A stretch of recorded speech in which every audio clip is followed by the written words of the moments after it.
जैसे भी इंफॉर्मेशन आई कि ऐसा कुछ हुआ है तो उसके बेसिस पर यहाँ सारी एजेंसीज़ को एकदम हाई अलर्ट पर डाला हुआ है और मैक्सिमम नाकाबंदी प्लेस की गई हैं।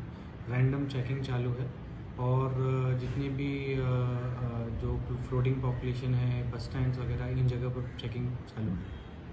ओके, नाइट पेट्रोलिंग का क्या टाइमिंग है, कैसी शिफ्ट पे? देखिए उसको एक स्टैंडर्ड टाइमिंग हमने रखा था पहले 8 से 11, 12 से 5 और उसके अलावा हमने रैंडम नाकाबंदी भी लगाई है ताकि ये जो पैटर्न है हमारा ये भी एकदम से सामने निकल के ना आए और चेकिंग थोड़ा इफेक्टिव हो सके। कौन सा प्लेस आइडेंटिफाई किया है? हर थाने के जो एरियाज़ हैं उसमें 2 या 3 नाकाबंदी हमने लगाई हुई है।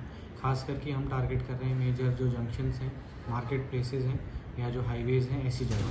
रेलवे स्टेशन सब कुछ। सर दिन का नहीं चलेगा क्या?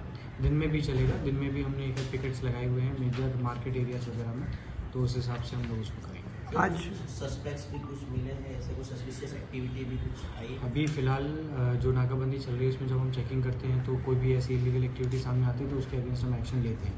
पर इसमें जो जब से ये चल रहा है तो उसमें फ़िलहाल कुछ वैसे जिस तरीके का आप बात कर रहे हैं वैसी नहीं आई है, but otherwise we are taking action, preventive action.